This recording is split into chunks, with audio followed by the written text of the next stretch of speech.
kailangan ako mag-decide at kailangan ko silang patulugin para hindi na sila mag-suffer pa, para hindi na sila mahirapan. Isang magandang araw, mga boss amo.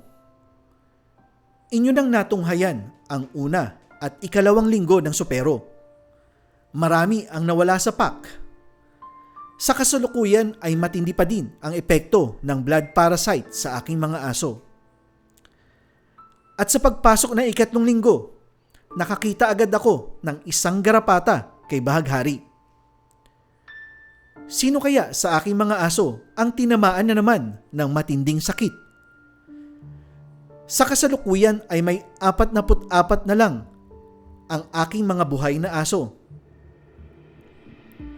Paano kaya sila naging 41? Ang mga sumusunod na eksena ay sensitibo. Nagdesisyon ako na ipakita ang mga eksena upang kapulutan ng aral.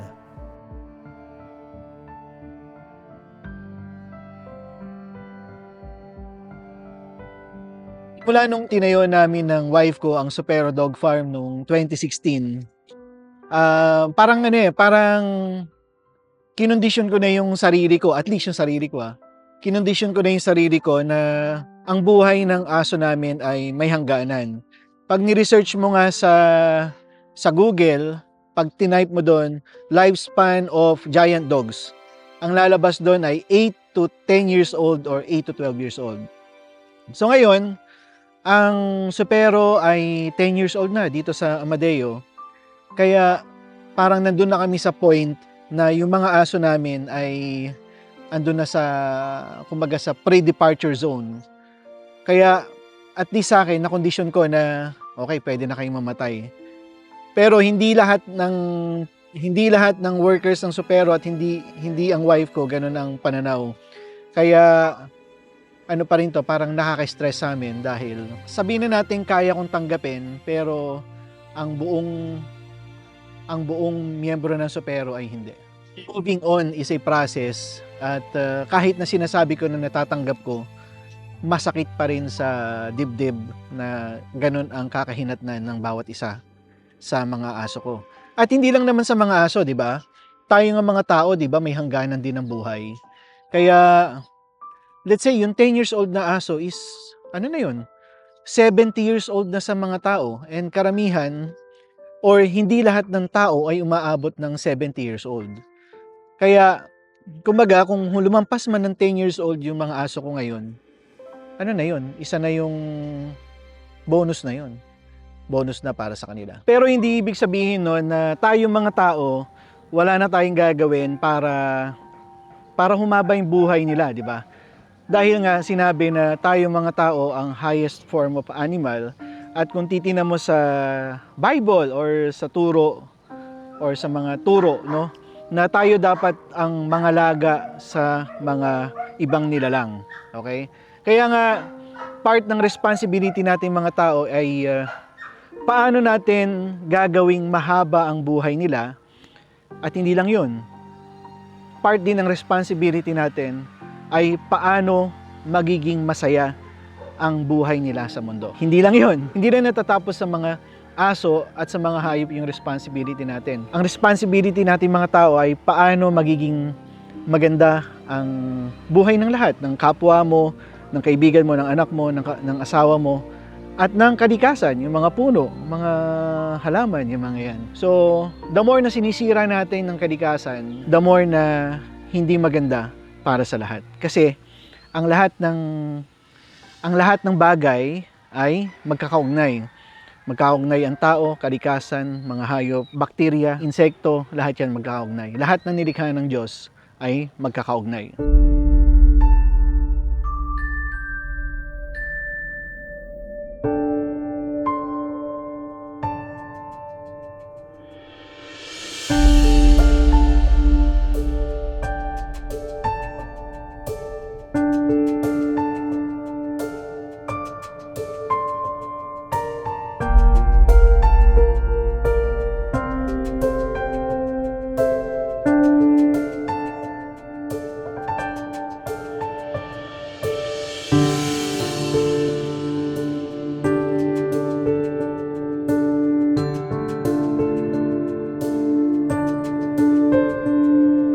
So, binisita ko tong mga lukot bisco. Ayan. Ano to eh, dati tong nasa puno ng mahogany. Ito yata yung puno na yon. So, nandun siya sa tuktok. Nga lang, ito kasing mahogany tree ay considered na invasive tree species. Ibig sabihin, yung mahogany tree, napaka-selfish niya na kaya niyang lumaki ng mabilis at kaya niyang palaparin yung mga sanga niya ng mabilis. Therefore, yung mga puno sa karatig niya namamatay, hindi makagalaw or hindi makagrow. And then yung mga dahon niya, kagaya nito, itong dahon na to, napaka-acidic nito na yung mga Carabao grass na yan sa paligid niya ay hindi rin makatubo ng mahusay, namamatay sila. Kaya kung makikita nyo yung mga areas na maraming mahogany trees, halos walang Carabao grass doon or halos walang puno na katabi kasi pinapatay niya. So, parang makukumpara ko yung mahogany tree sa mga garapata. And then yung mga puno sa karatig, yun yung mga aso ko. Na kailangan kong, alam mo yun, kailangan kong patayin o supilin yung mga mahogany tree para makagrow yung ibang puno at para mabuhay sila ng sapat. At pag yung mga puno sa paligid is nakagrow ng mahusay, like dito marami akong avocado trees, meron akong chesa, suha, goyabano, then mga nyog. Kaya pag nakagrow sila ng mahusay, merong pagkain yung aking mga lukot bees. Di ba? So di ba? Magkakaugnay. Kumbaga kailangan mo supilin yung ibang mga puno dahil hindi sila nararapat dito na pag itatranslate mo, kailangan kong supilin yung mga garapata para mabuhay ng mahusay yung mga ibang species. Ang supero ay binuo namin upang maging tahanan ng aking pamilya at ng aking mga aso. Binuo din namin ito upang maging inspirasyon sa ibang nahihilig sa pag-aalaga ng aso. Simula't simula ay ibinabahagi namin kung paano kami mag-alaga at sa loob ng 10 taon, simula nang itinayo namin ang supero sa Amadeo, kami ang naging isa sa mga kinapupulutan ninyo ng kaalaman, kinakainisan, tagapagpawala ng inyong stress. Parang kailan lang, ngayon ay 10 taon na pala ang nakakaraan. Ibig sabihin, may mga aso na din ako na kung sa edad ng tao ay 70 taong gulang na. Sing edad ng aking tatay na yumao noong siya ay 70 taong gulang. Kaya naman mahirap mang tanggapin. Nakakagulat, nakakaiyak. Kailangan natin tanggapin na kagaya ng tao, ang mga buhay ng aso ay may hangganan din.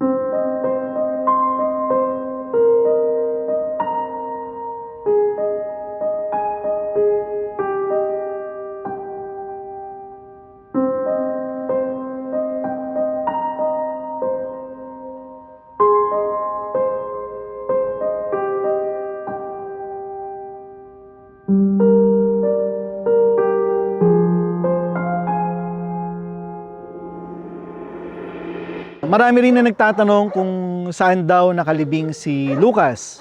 So dito ko siya nilibing. Itong side na to, itong bagong hukay na to. So lahat ng paglilibing namin ay merong meaning. Meaning to say, I make sure na tatatak siya sa akin, sa puso ko, at tatatak siya sa lahat na makakapanood nitong vlog na to. So ang meaning nito ay ito kasing ilang-ilang na to. Itong puno na to. Ito ay isang ilang-ilang na tinanim ng tatay ko noong 2017. So, si Lucas kasi yung parang pinaka naging simbolo ng supero simula nung tinayo namin ng supero, no. So, ang dami naming parang guestings kasama si Lucas, na-discover kami dahil si Lucas napaka-friendly, tapos napakalaki, napakagwapo. Yet kahit na intimidating yung itsura niya, pwede siyang hawakan kahit ng bata or kahit itabi mo sa pusa, hindi siya magre-react. Dahil nga napakatindi ng impact sa akin ng pagkamatay niya, inilibing ko siya malapit sa puno na tinanim naman ng tatay ko. Na ang tatay ko ngayon, patay na din, no? 70 years old siya nung namatay. Si Lucas is estimatedly 70 years old din nung namatay. So, halos yung edad niya ang tatay ko nung namatay. At yun, eto siya. Kaya ang bala ko dito, Later on, pag naayos namin ng supero, nakikita niyo naman, dami pang kailangang ayusin. Talagyan ko 'to ng pangalan na Lucas, no? Lucas and Tatay, kasi yun ang meaning nitong area na 'to. At pagdating ng panahon, say matatanda na tayo, no? Yung mga followers ng supero ngayon, halimbawa ako, 41 years old na ako, so 20 years from now, senior na ako, 60 years old na ako. Etong ilang-ilang na 'to, nandito pa rin at mas malaki na siya.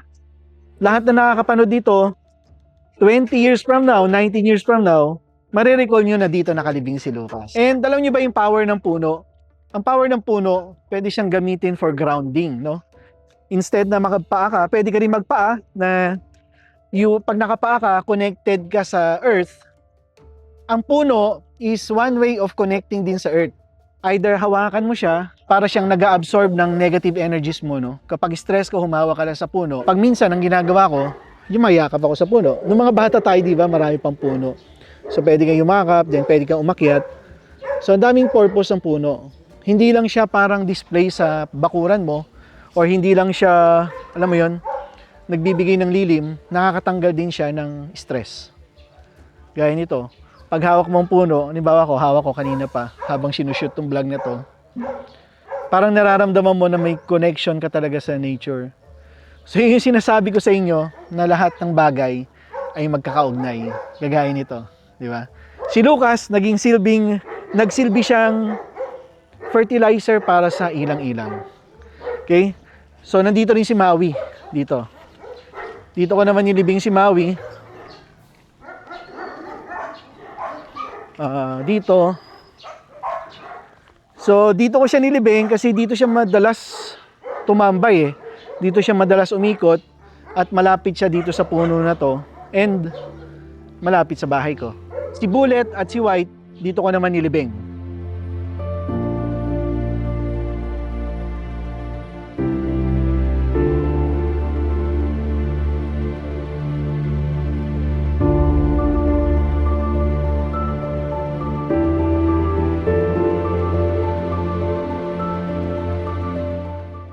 So, dito ko nilibing si White sa tabi ng Atis. At dito naman si Bullet. So, dito si Bullet sa tabi ng Sampalok. Nilikha ng Panginoon ng tao mula sa alabok at ito ay sa alabok din uuwi. Ganon din ang mga aso. Sa mga nagtatanong kung kamusta si Biel, natanggal na yung uterus niya na yun ang na-infect kasi meron siyang pyometra. So wala na yun, natanggal na, then natahi na siya at okay naman, maganda yung pagkatahi. Then yung same day na sinugod namin siya sa vet clinic, yun din yung time na after few many hours inilabas na namin siya kasi conscious na siya. Kaya nandito na siya sa supero at nagpapagaling. Ang challenge lang kasi kay Biel is bukod sa matanda na siya, no? 11 years old na siya. Yun, napakalaking risk nun. Ang isang risk ay meron din siyang blood parasite. Kaya ito yung first time namin na magkaroon ng senior dog na dumaan sa surgery na mayroong blood parasite na active sa katawan niya. Pagkatapos ng surgery kay Biel, hirap tumayo. Tapos hindi na kumain. Humina rin sa tubig. Nung bago siya si-surgery, malakas pa siya sa tubig, tas nakain. Pagkatapos yun, hindi na kumain, tas humina sa tubig.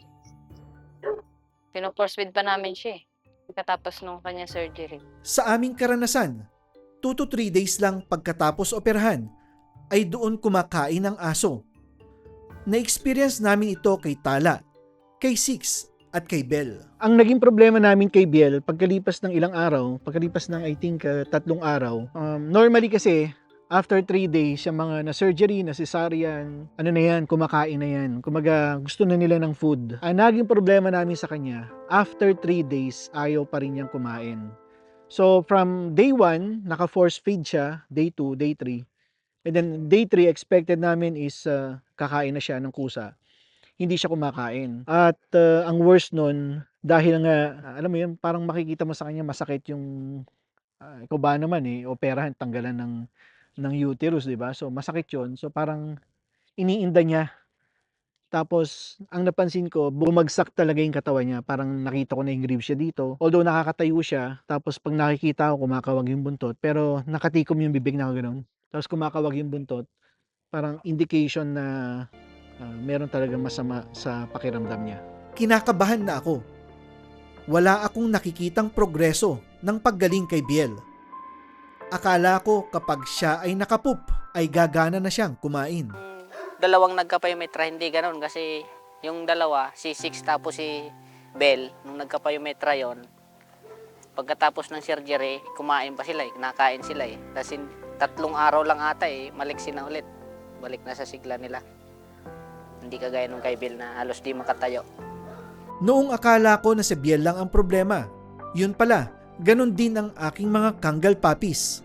Nagmamanifest na ang puppies fading syndrome. Ang masaklap ay wala itong gamot. Sa sobrang dami na nangyayari sa Supero, yung hindi ka pala nakaget over sa 4 na namatay na aso, si Bullet, si White, si Lucas at si Maui. Ito namang si Biel sumama pa sa problema. Then, etong mga puppies na...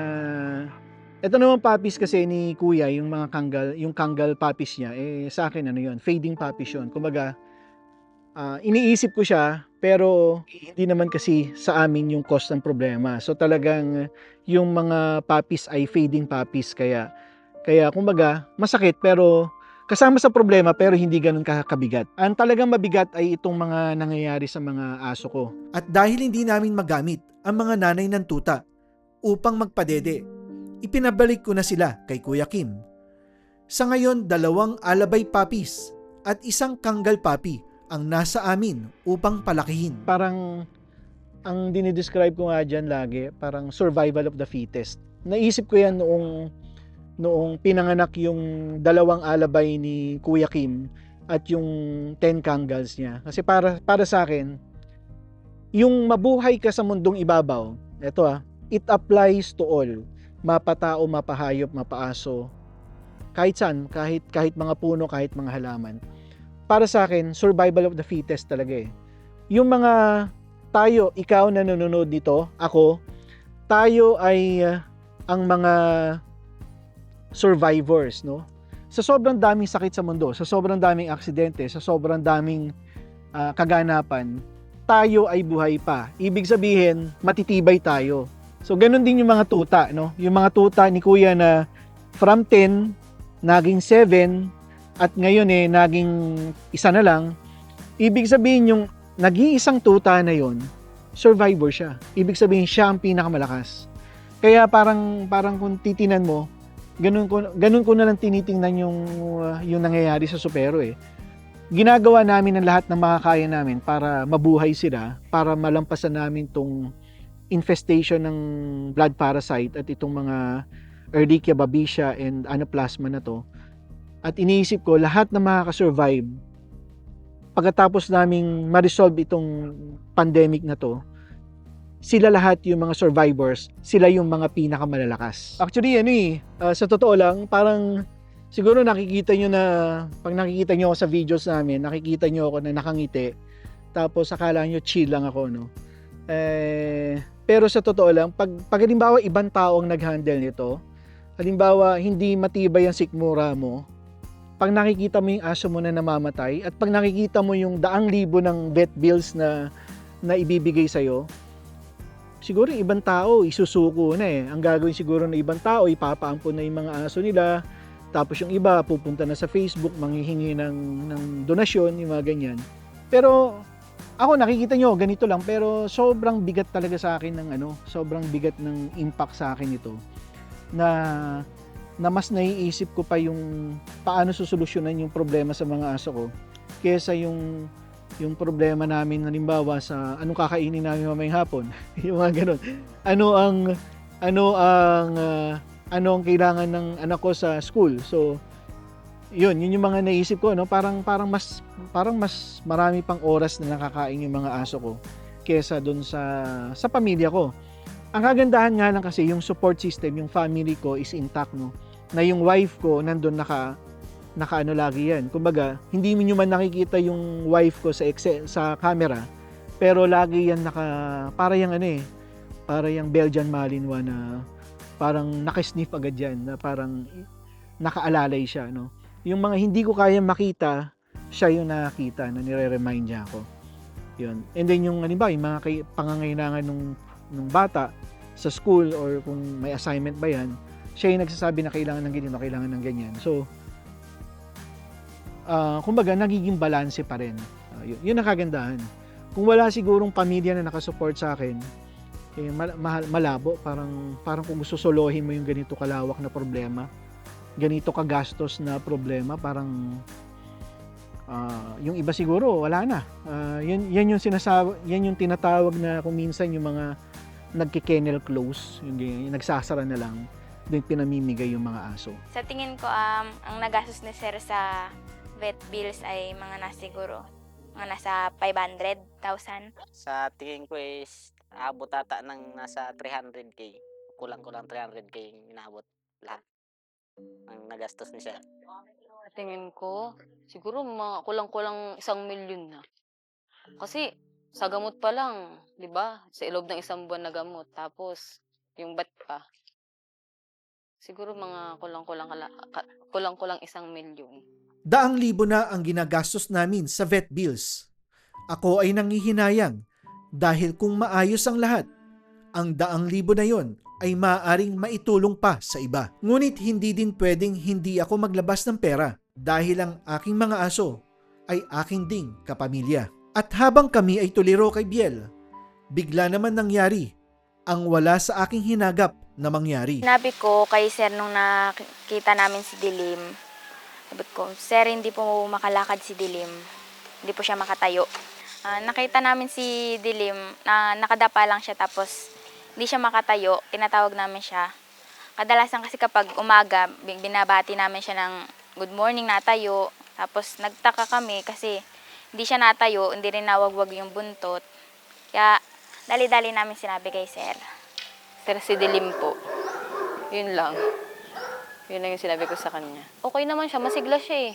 Naglalaro. Pagpasok namin ng umaga, ginagawa kasi namin, tinitingnan muna namin yung mga aso. Tapos nung pagpunta ko dun sa kulungan ni Dilim, tinatawag ko si Dilim, ayaw niyang tumayo. Tapos nung binuksan ko yung gate, pinilit niyang tumayo, hilan niya na yung paan niya. Hilap na siyang tumayo. Ang wala talaga sa hinagap ko na mangyayari ay yung nangyari kay Dilim. Actually, syempre pag halimbawa meron kang pack, 44 yan. So iniisip mo dyan, pag may nagkasakit at ito ang sakit, sino ang pwedeng magkaroon ng ganitong sakit ulit? Yung aso na yun, dun nakatutok yung utak mo, dun nakatutok yung attention mo. At wala talaga sa hinagap ko na mangyayari itong nangyari kay Dilim. Nagulat na lang talaga ako na na-paralyze siya, na parang makikita yung reaction ko na parang natulala ako dun sa itsura ni Dilim. Kahapon, napakasigla lang niya, nakikipaglaro, tapos nakikipagtahulan kay Lakandula at kay Kim. Tapos biglang paralyze siya. Then parang makikita mo sa mukha niya na gusto niyang tumayo. Parang sinasabi, ano ba nangyari sa akin? No? Parang gusto niyang tumayo, yung mata niya, yung ulo niya is conscious, pero yung katawan niya hindi makagalaw. Parang talagang awang-awa ako sa kanya na hindi ko rin naman alam kasi first time na mangyari sa amin yung ganitong sakit na wala talaga akong idea kung ano ang nangyari sa kanya. Kapag hinipo mo ang muscles ni Dilim ay matigas, parang nakapuwersa. Kinakabahan ako dahil kung siya ay paralyzed, bed sore ang kalaban. Kaya sinubukan namin siyang baliktarin para magamit ang kabilang side ng kanyang katawan. Pero parang automatic na bumabalik siya sa original niyang posisyon. Doc? Yes, sir. Morning. Aga-aga, inistorbo kita. Hindi kasi si Dilim, bigla na lang na-paralyze. Okay, so ito, so nagagamot pa rin siya, pwedeng mawala, no? Yung ganyan. Hindi naman. Or pwedeng permanent. Permanent pero buhay? O permanent then patay? Buhay siya. Okay. So, ang kalaban mo ngayon, pag nabuhay siya na may permanent na ganyan, is bed sore. Bed sore. Oo. O bed sore naman na magbubutukan ng balat dahil nasa isang side lang siya nakahinga. Kulang ang ventilation sa balat. Nagkakaroon bed sore. Tapos bed sore, myasis, yung ano na, Sa, oo. yung larva ng ano. So, wala namang shutdown ng nervous system na mangyari. Wala namang gano'n. Seizure ang mga babantayan mo ngayon. Seizure. Seizure. Pwede rin yun. Parang after, parang walang nangyari, pagod na pagod, tapos after ilang araw na naman, seizure na naman. Sa mga ganitong sitwasyon ay advance ako mag-isip.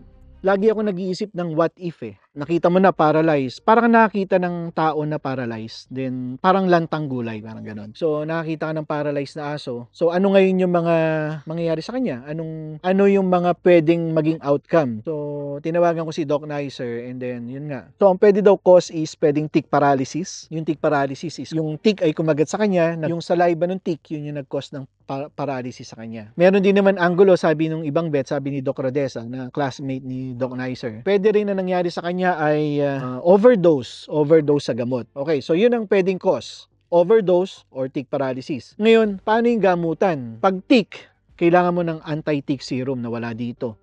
I don't know kung meron. So, pag overdose, yun ang problema. Pwedeng irreversible. Sa klase na nangyari sa kanila, pwedeng ganun na sila habang buhay. Or pwedeng mamatay sila kasi pwedeng maapektuhan yung muscle na ability nila na kumain, maapektuhan. Ang sinasabi lang ni Doc Nicer, kailangan mong i-turn yung aso from time to time para hindi magkaroon ng bed sore.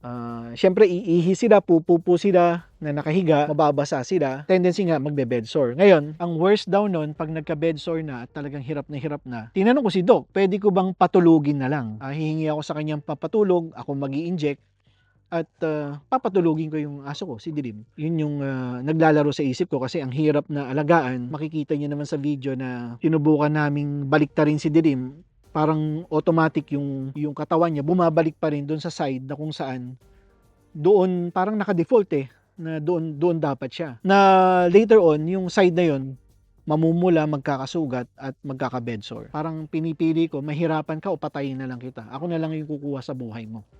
Iniisip ko. Nakakagulat na isipin na ang tick paralysis ay hindi nagagamot ng antibiotic. Anti-tick serum ang kailangan. At mas nakakagulat isipin na ang mga gamot pala nila ay maaari ring mag-cause ng overdose. Ang gamot na magpapagali sa kanila, ang gamot na pwede ding kumitil ng buhay nila. Itong mga vet nga si Doc Nicer, si Doc Rodesa, at yung iba ko pang kaibigan ng mga vet, hindi nila alam kung ano talaga ang cause nung nangyari sa kanila. Di mas lalo naman ako, hindi ko alam. Hindi naman ako vet, di ba?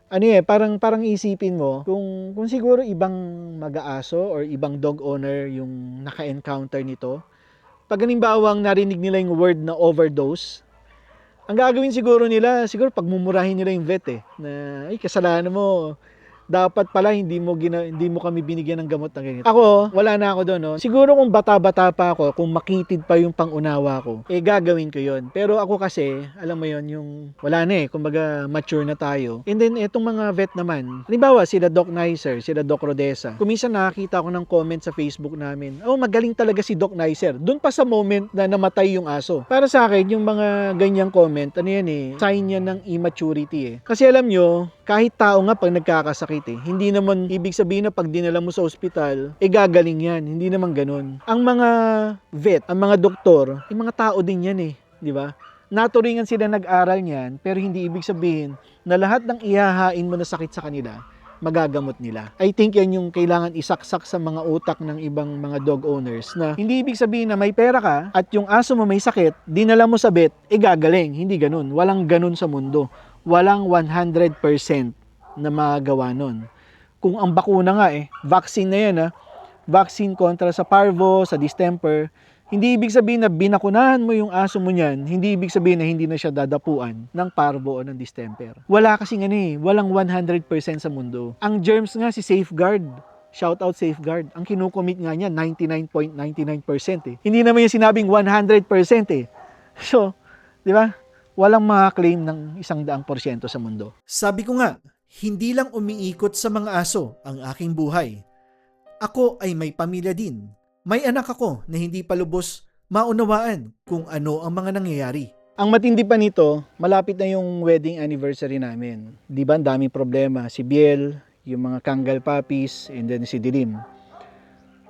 kami mag-asawa, parang iniisip namin, wag na lang tayong tumuloy sa staycation namin kasi nag-book kami ng villa. So, wag na tayong tumuloy kasi ang dami nating problema. So, ganun yung utak namin. Nga lang yung anak ko, si Anya, syempre, bata yun eh. So, hindi niya alam yung nangyayari. Hindi niya alam na alam niya na may sakit, pero sa kanya, may sakit, ganun lang siya. Pero alam din niya yung villa namin may swimming pool. So, gusto niya mag-swimming. So, excited siya mag-swimming. Kaya, parang inisip namin, sabi ng wife ko, wag cancel na natin yung trip kasi may mga sakit yung mga aso. Sabi ko naman, hindi, kailangan natin ituloy yung trip kung nakapangako tayo sa bata. At saka, feeling ko naman, yung, alam mo yun, yung pag-stay mo naman, meron ka naman mga dog keepers na nakatutok sa aso. At yung pag-stay namin, overnight lang naman sa bahay, kahit na mawala kami ng overnight, siguro hindi naman gagaling yung aso pag halimbawa nagstay kami. Parang gusto ko siyang dalhin kasi siya yung mas si wife yung medyo in terms of emotion, siya yung mas emotional na pag may namamatay talaga nagbe-breakdown siya. So ngayon, sabi ko, pinilit ko na lang siya na rin na sige, alis tayo kasi para mabago yung mundo natin, di ba? Mabago yung universe natin pangsamantala. Para pagbalik natin, mas alam natin yung gagawin. So, yun. Tinuloy namin yung alis namin. Nung nakita ko si Tala na may sakit na, nagtataas ako ng lona, umaga tapos. Kasi pag nagtataas ako ng lona araw-araw, lagi yun na punta na sa may gate ng kwan niya, ng kulungan. Nung kwan, nandun lang siya sa dulo. Tapos, natawag ko yung kwan, di siya nalapit. Tapos, pinuksan ko yung kwan, yung pinto. Tapos, tinatawag ko yung natayo siya, nanginginig. Halos di na makatayo. Hindi na siya makatayo, nanginginig yung paa niya. Ginawa ko, pumunta ako doon sa kusina. Sinabi ko kay sir, sinabi ko kaagad kay sir na gano'n nga si Tala, di makatayo, nanginginig. Pinunta na lang namin ni sir doon. Pinuntan ko sir, tapos pinatita ko sa kanya. Tapos pinakuhanan agad ni sir ng temperature, tapos binanyusan ng kuwan, mataas. Binanyusan ng tubig. On the day na kailangan naming umalis, as in parang kailangan kaming umalis ng alas 10 ng umaga. Alas 6 ng umaga, parang madilim pa eh. Di ba ngayon medyo madilim pa pag alas 6 ng umaga. So, kita ko na aninag ko si Michael from afar na papunta sa kitchen. Sabi ko, patay ka, kung ano na naman nangyari. Kasi pag walang problema, hindi lalapit sa akin yan. Mag-aalas 6 ng umaga, madilim pa, at papalapit sa akin, ibig sabihin may problema. So, iniisip ko, baka patay na si Dilim. Yun ang iniisip ko. Pero nung pagbukas ko ng kitchen, ng office, sabi niya, sir, si Tala. Parang alam mo yun yung reaction ko na parang gusto kong hindi naman manuntok eh. Parang gusto kong mag-fade away. Parang gusto kong mawala. Ganon. Yung feeling na gano'n na, puta ka ako si Tala. Ano nangyari kay Tala? So, tinanong ko agad, ano nangyari? Hindi daw magalaw yung likod na paa. Sabi ko, pucha, paano di magalaw? So, tumakbo ko, nag-rush kami papunta dun sa kennel, din tininan ko siya. Yun nga, no? Pinipilit ni Tala na igalaw yung hind legs niya, pero hindi niya magalaw.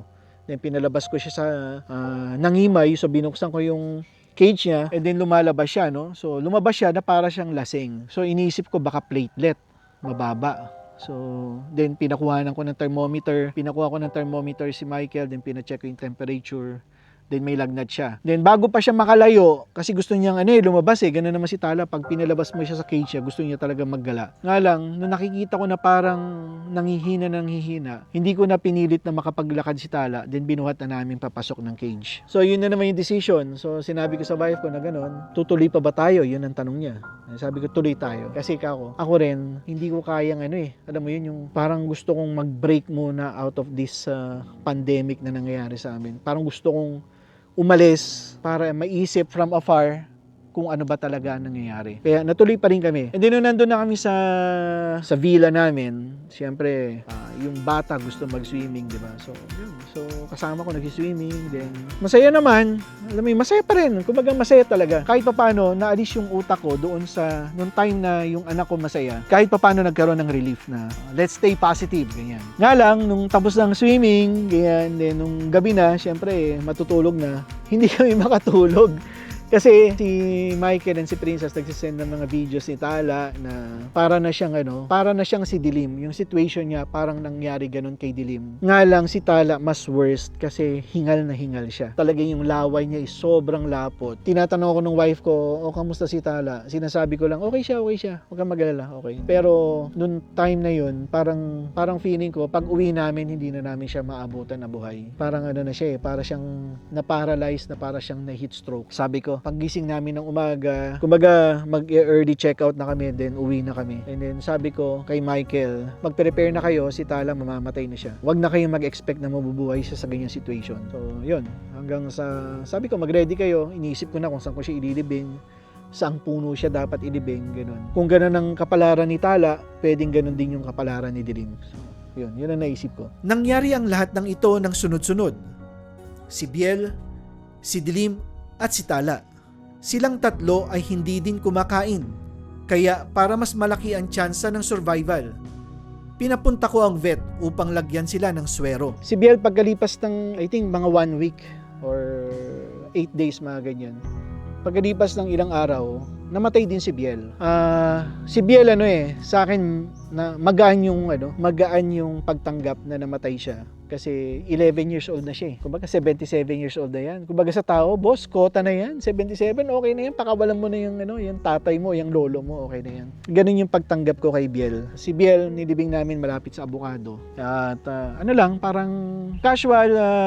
Siyempre yung dalawang dog keepers ko, umiyak. Princess tsaka si Casey. Pero ako, hindi naman ako umiyak doon. Kasi tanggap ko Kasi ready na ako. Nung nakita ko na sineswerohan, nung nakita ko yung pagbagsak ng katawan, sabi ko, malabo na to. Malabo na.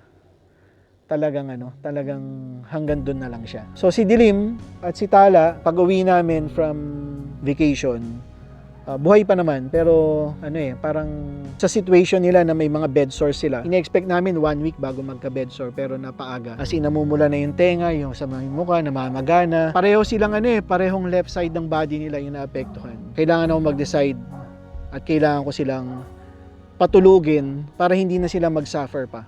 Para hindi na sila mahirapan. Nagmula sa alabok, babalik din sa alabok. Ganyan ang buhay. Ang kapalaran natin ay nakasulat na. Tamaan ka man ng 1,000 sibat. Kung di mo pa oras, ay hindi ka pa mamamatay.